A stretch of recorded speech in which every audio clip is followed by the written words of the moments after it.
ఎదగాలంటే వారిలో ఒక ప్రత్యేకమైన విషయం ఉండాలి, ఒక అద్భుతమైన వ్యక్తిత్వం ఉండాలి, ఒక కొత్త ఆలోచన ఉండాలి, సహజత్వం ఉండాలి, ఒక విషయాన్ని బ్రేక్ చేయగలిగి ఉండాలి, ప్రేమాభిమానాలు ఉండాలి, సమాజాన్ని మార్చే విధంగా ఉండాలి.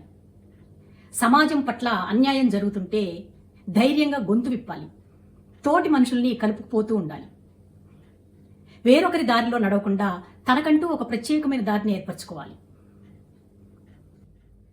అలాంటి వారిలో దర్శకుడు భారతీ రాజా గారు ఒకరు.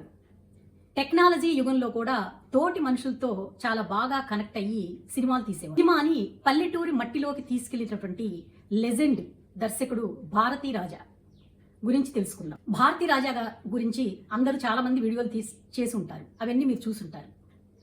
కానీ మనం అతని సక్సెస్ఫుల్ స్టోరీ అనక మనం ఏం నేర్చుకుందామో చూద్దాం. అతని నుండి మనం ఏం పొందగలం, మనం ఏం నేర్చుకుందామో ఒక్కసారి వెనక్కి తిరిగి చూద్దాం.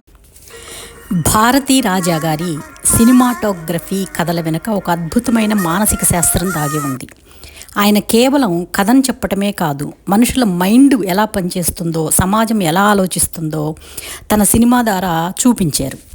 కలెక్టివ్ మైండ్ సెట్ని ఆయన స్క్రీన్పై అద్భుతంగా వాడుకున్నారు. ఊరి కట్టుబాట్లు, పంతాలు, పట్టింపుల వల్ల మనుషుల ప్రవర్తన ఎలా మారుతుందో ఆయన సినిమాలో స్పష్టంగా చూపించారు.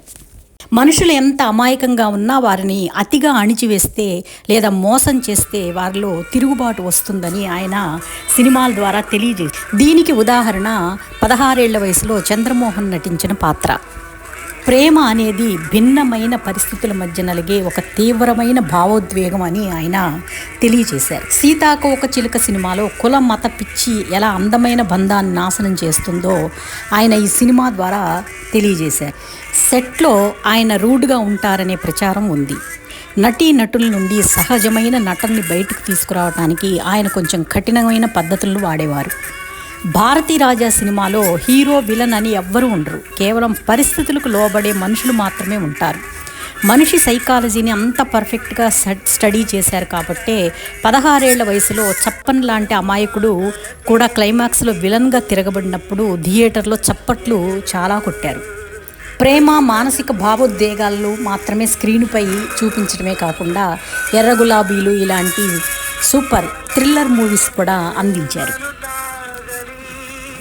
అప్పటి కమర్షియల్ ఫార్ములాను పక్కన పెట్టి తనకు తెలిసిన పల్లెటూరు కథలనే నమ్మారు. లైఫ్లో ఎవరినో కాపీ కొట్టడం కాదు, మన సహజత్వమే మనల్ని సక్సెస్ వైపు నడిపిస్తుందని నమ్మారు. సినిమా అంటే కేవలం 4 గోడల మధ్య షూటింగ్ అనుకునే రోజుల్లో కెమెరాని పల్లెటూరి మట్టిలోకి తీసుకెళ్లిన లెజెండ్ భారతీ రాజా అంటూ పొగిడారు. ప్రేమకు వయసుతో సంబంధం లేదు, అది 2 మనసుల మధ్య ఉండే ఒక స్వచ్ఛమైన బంధం అని చెప్పిన సినిమానే భారతీ రాజా గారి ఆత్మబంధువు అనే సినిమా. లైఫ్లో కూడా ఆర్టిఫిషియల్గా కాకుండా రియలిస్టిక్గా ఉండటం సక్సెస్కి దారితీస్తుందని భారతీ రాజా గారు నిరూపించారు. ఇండస్ట్రీకి ఎంతోమంది కొత్త నటీనటులను, సాంకేతిక నిపుణులను, ఏఆర్ రెహమాన్ని కూడా పరిచయం చేశారు. ప్రతిభ ఎక్కడున్నా ప్రోత్సహించాలి, కొత్త ఆలోచనలకు ఎప్పుడూ తలుపు తెరిచి ఉంచాలి. మరో చరిత్ర లాంటి సినిమాల్లో సమాజంలో మూఢనమ్మకాలు, కుల వ్యవస్థలపై గొంతు విప్పారు. ట్రెండ్ వెనుక పరిగెత్తటం కాదు, తనకంటూ ఒక ట్రెండ్ని క్రియేట్ చేసుకోవటమే భారతీ రాజా గారి ఒక పెద్ద స్టైల్. అలాంటి సినిమాలు మీకు ఏదన్నా నచ్చితే కింద కామెంట్ చేయండి. ఇలాంటి వీడియోల కోసం సబ్స్క్రైబ్ చేయండి, లైక్ చేయండి, షేర్ చేయండి. నమస్తే. I don't know what you say to me, but I have so much